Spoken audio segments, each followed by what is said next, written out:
محترم سامعین کرام، ہم نے آخری دفعہ جب گفتگو کی تھی کہ دین آسان ہے، اس میں حضرت سلمان رضی اللہ تعالیٰ عنہ کی، حضرت ابو درداء کی مثال دی تھی کہ دین آسان ہے، کہ انہوں نے اس طرح کے حالات کر دیے کہ ساری رات جاگتے تھے، سارا دن روزہ رکھتے تھے۔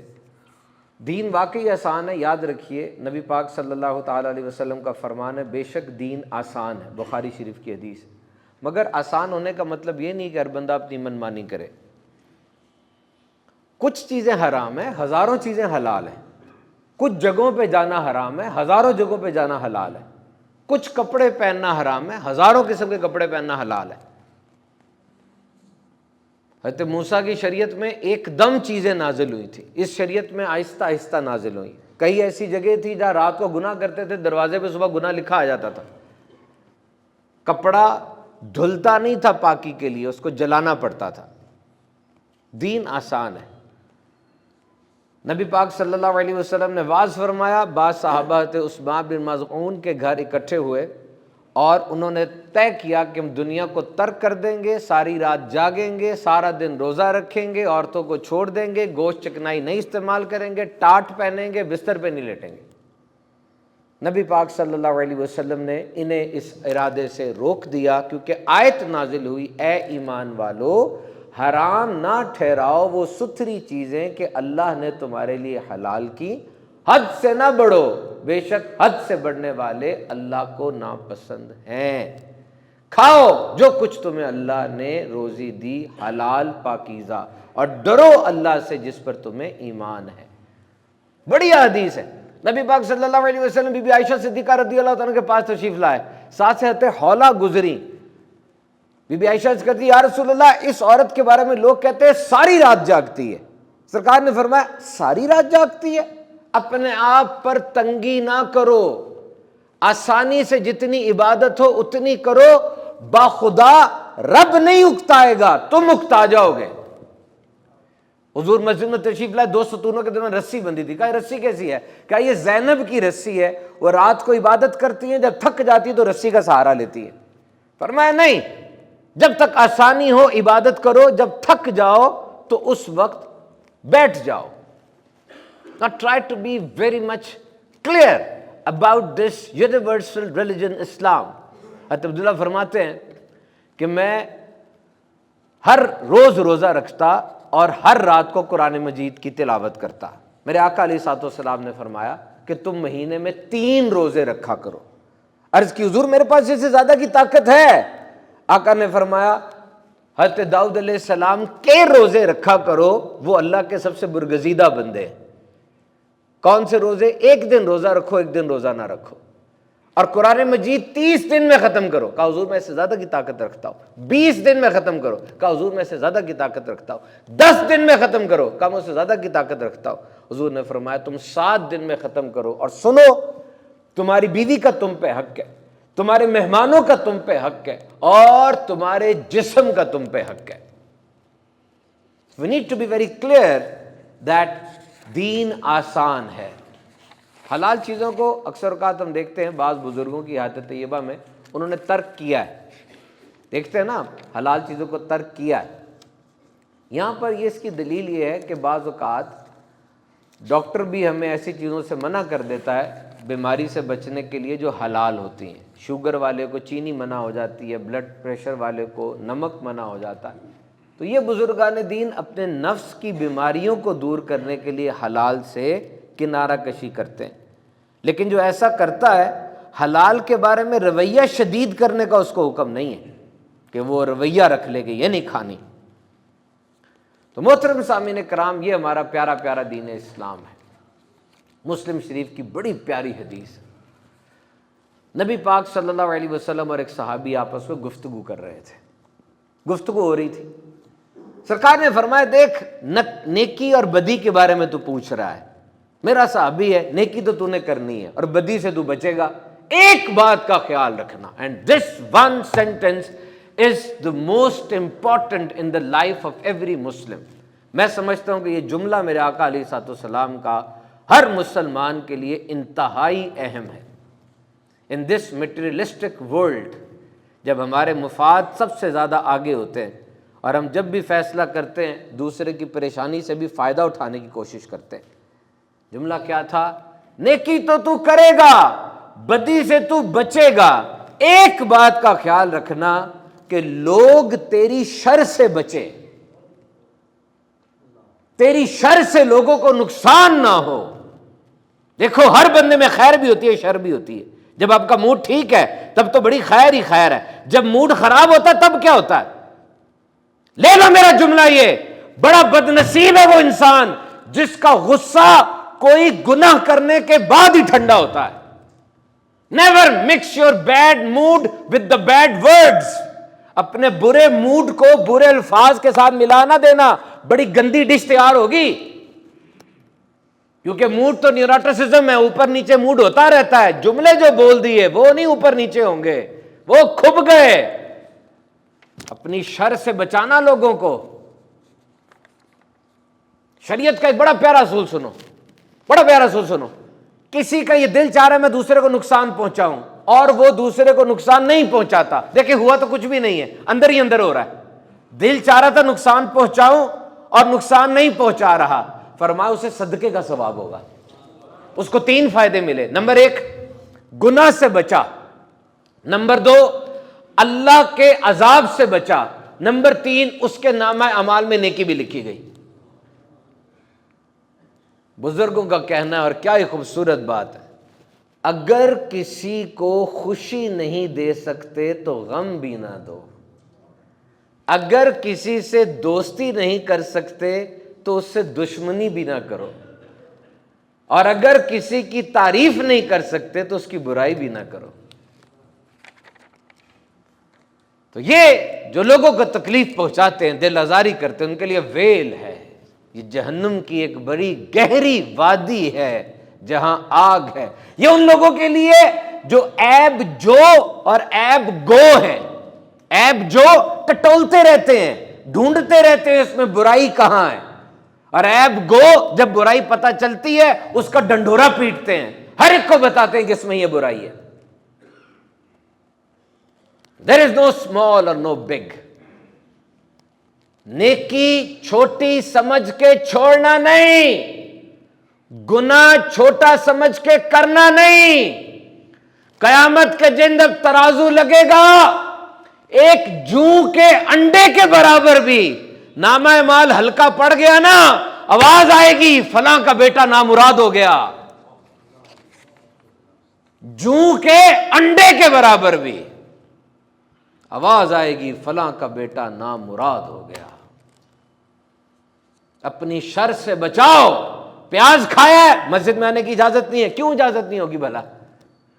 تمہارے جسم سے بو آتی ہے، کچھ لوگ ایسے ہوتے ہیں جن کا پسینہ ٹالریبل نہیں ہوتا، very stinky smell in their sweat. آپ کو اس بات کا پتہ ہے؟ ایسا بندہ جس کے جسم سے بو آتی ہو، مسجد میں آنا اس کے لیے حرام ہے، تاکہ تمہاری شر سے لوگ بچیں، ڈسٹرب نہ ہو، کسی کی نماز میں تمہاری وجہ سے خلل نہ آئے،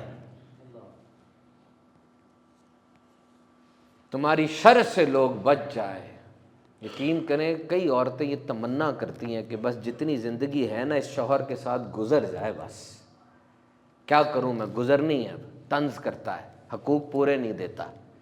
اور بعض مرد بھی آ کر یہ بتا رہے ہوتے ہیں کہ 4 بچے ہو گئے، اب کیا کریں، دعا کریں یہ زندگی گزر جائے اس عورت کے ساتھ، زبان کی بڑی تیز ہے یہ۔ فرمایا میرے آقا نے تم میں بہترین وہ ہے جو اپنے اہل کے حق میں سب سے بہتر ہے، اور میں تم سب میں اپنے اہل کے ساتھ بہترین ہوں۔ نبی پاک کی بارگاہ میں 70 عورتوں نے آ کے اپنے شوہروں کی شکایت کی، 70 عورتوں نے۔ حضور نے فرمایا یہ اچھے مرد نہیں ہیں، ان کی عادات اچھی نہیں ہیں، جن کی بیویاں شکایت کر رہی ہیں یہ اچھے مرد نہیں ہیں۔ فرمایا یا رسول اللہ یہ عورت ہے، نماز پڑھتی ہے، دن کو رات کو نماز پڑھتی ہے، روزہ رکھتی ہے، صدقہ دیتی ہے، لیکن اس کے پڑوسی اس سے پریشان ہیں، پڑوسیوں کو ایذا پہنچاتی ہے۔ حضور نے کہا اس کے لیے کوئی بھلائی نہیں، جہنمی ہے، یہ جہنم میں جائے گی۔ اور فرمایا یہ عورت ہے، یہ فرض پڑھتی ہے اور پنیر کے ٹکڑے کبھی کبھار صدقہ دیتی ہے، لیکن اس کے پڑوسی اس سے خوش ہے، یہ ایزا نہیں پہنچاتی ہے۔ سرکار نے فرمایا میں تمہارا نبی بشارت دیتا ہوں کہ یہ عورت یہ جنتی ہے۔ دیکھو سوچو کتنا پیارا دین ہے، کس طرف ہمیں لے کر آ رہا ہے۔ حضرت سعد بن ابی وقاص اور عمر فاروق اعظم رضی اللہ تعالیٰ عنہ بات کر رہے تھے، کچھ جنگ کا معاملہ تھا، ایک بدو آیا، اس نے آ کے بات کاٹ دی، آپ نے پہلے ٹالریٹ کیا، پھر بات ہوتی رہی، پھر کوئی آیا، اب ظاہری بات ہے عمر فاروق اعظم خلیفۃ المسلمین ہے نا، اور ایک بات ہو رہی ہے امپورٹنٹ ایشو پر، وہ پھر آیا، اس نے بات کاٹ دی، پھر آیا، حضرت عمر فاروق نے اس کو درہ رسید کیا، وہ بیٹھ گیا، اچانک عمر فاروق اعظم رک گئے۔ حضرت سعد فرماتے میں نے ان کی کان کے پیچھے پسینہ دیکھا اور اب کہنے لگے اے بندے ادھر آ، اسی درے سے مجھے بھی مار۔ کہا حضور غلطی تو میری ہی تھی، میں بیچ میں ٹوکتا تھا۔ کہا غلطی تو نے کی تو میں نے بھی تو کر دی نا، اب تو مجھے معاف کر دے یا مجھے اسی طرح مار لے۔ اور پھر آپ نے 2 رکعت نماز پڑھی۔ حضرت سعد فرماتے ہیں رو رہے تھے خلیفۃ المسلمین، اور ساتھ یہ کہتے جا رہے تھے عمر تو بھول جاتا ہے، عمر تو بھول جاتا ہے کہ تو خشک گوشت کھانے والا تھا، تو بھول جاتا ہے کہ تو خطاب کا بیٹا تھا، تو بھول جاتا ہے۔ ایک صاحب آئے، نبی پاک صلی اللہ علیہ وسلم کے پاؤں مبارک پر اپنا پاؤں ان کا آ گیا، فربا تھے تھوڑے سے، تو سرکار نے اپنی چھڑی ہلکی سی چبوئی اور کہا یار پاؤں تو ہٹا لو۔ انہوں نے پاؤں ہٹایا، اب ان کی طبیعت میں بے چینی آ گئی، ساری رات پریشان رہے کہ بے ادبی ہو گئی ہے شاید۔ اگلے دن دربار میں آئے تو ڈر رہے تھے کوئی آیتیں نہ نازل ہو گئی ہوں، کیونکہ رب تعالیٰ تو غیر ارادی طور پہ بھی بے ادبی ہو جائے سرکار کی بارگاہ میں برداشت نہیں فرماتا۔ آ کے عرض کی یا رسول اللہ کل میرے حضور نے بات ہی کوئی نہیں کی اس ٹاپک پہ، آتے ساتھ ہی فرمایا بھائی کل جو میں نے تمہیں چھڑی چبوئی تھی اس کے لیے مجھے معاف کر دو۔ وہ بیٹھ گئے دھاڑے مار مار کے رونے لگے، یا رسول اللہ غلطی میری۔ کہا نہیں مجھے معاف کرو اس بات پر۔ کہتے حضور میں آپ سے راضی ہوں، میری آل آپ سے راضی ہے، کبھی میں جملہ منہ سے نہیں کہہ سکتا، یہ آپ کی بارگاہ میں کیسے عرض کروں؟ سرکار نے فرمایا پھر سن لے، ابھی مال غنیمت میں 80 اونٹ میرے آئے ہیں، میں سارے اونٹ تجھے دیتا ہوں تاکہ تو راضی رہے۔ خدا کی قسم اتنا پیارا اسوہ کسی کا ہوگا؟ ایک بندے کے بارے میں مشہور تھا، وہ کھوٹے سکے لے لیا کرتے تھے، لوگ جا کے جان بوجھ کے کھوٹے سکے دیتے۔ پتہ نہیں آپ میں سے کئیوں کو سکوں کا پتہ ہوگا کہ نہیں، سکہ ہوتا تھا اس میں کوئی پریشانی کوئی خرابی ہوتی تھی نا تو وہ کھوٹا ہو جاتا تھا، چلتا نہیں تھا، لیگل ٹینڈر منی نہیں رہتا تھا، وہ چل نہیں سکتا تھا۔ وہ آ کے ان بابا جی کو کھوٹا سکہ دیتے، وہ رکھ لیتے، وہ کہتے یہ شاید کوئی کملا سا ہے اس کو پتہ ہی نہیں چلتا، وہ کھوٹا سکہ رکھ لیتے، کھوٹے سکے رکھ لے، لوگ دور دور سے آتے دیتے، دے کے ہنستے، دیکھو رکھ لیا بابا جی نے، چل گیا سکہ۔ بابے کا جب بیٹا ایک دن مسند پر بیٹھا، اس نے دیکھا کھوٹا سکہ دے، اس نے کہا اب یہ کہانی نہیں چلے گی، چلے جاؤ، کھوٹا سکہ نہیں چلے گا یہاں پہ۔ بابا جی نے اس کو ڈانٹا، کہا دیکھ اگر وہ مجھے کھوٹا سکہ نہیں دے گا تو کسی اور کو دے دے گا، بہتر نہیں کہ ہمارے پاس ہی آ جائے۔ اور جب ان بابا جی کا انتقال ہوا، ہائے ہائے ہائے، رب کی بارگاہ میں عرض کرنے لگے مالک تو جانتا ہے میں نے سارے کھوٹے سکے چلا دیے، آج یہ کھوٹا تیری بارگاہ میں پیش ہو گیا، اسے بھی کہیں چلا دے۔ میں نے سارے کھوٹے سکے چلائے، آج اس کھوٹے کو بھی کہیں چلا دے۔ ہائے ہائے کیا بات ہے! دین آسان ہے، ہم نے پہلے بھی اس پر بات کی تھی کہ یاد رکھیے نماز پڑھنا، روزہ رکھنا، زکوٰۃ دینا آسان اعمال ہیں۔ نماز نہیں پڑھ سکتے کھڑے ہو کے، واقعی نہیں پڑھ سکتے۔ کچھ لوگ کرسی پہ نماز پڑھتے ہیں، اپنے آپ سے واقعی پوچھ لیں کہ کرسی پہ نماز پڑھنے کے اہل ہیں؟ قیام فرض ہے، اگر واقعی مجبوری ہے تو کرسی پر پڑھ سکتے ہیں، اور اس سے بھی بڑی مجبوری ہے تو لیٹ کے بھی پڑھ سکتے ہیں، اشاروں سے بھی پڑھ سکتے ہیں۔ دیکھیں میں آپ کو بتاؤں، ہم نے نا نماز کو کوئی الگ سے چیز سمجھ لیا ہے، بوجھ بنا لیا ہے کہ یار اٹھنا پڑے گا، وضو کرنا پڑے گا، پینٹ پہنی ہے، جوتا کھولنا پڑے گا، الگ سے کام بنا لی۔ ارے نہیں، الگ سے نہیں، اس کو روٹین ورک بناؤ، وے آف لائف بناؤ۔ جب نماز کا وقت آ جائے سارا کچھ چھوڑ کے خود بخود نماز کے لیے چلنا ہے۔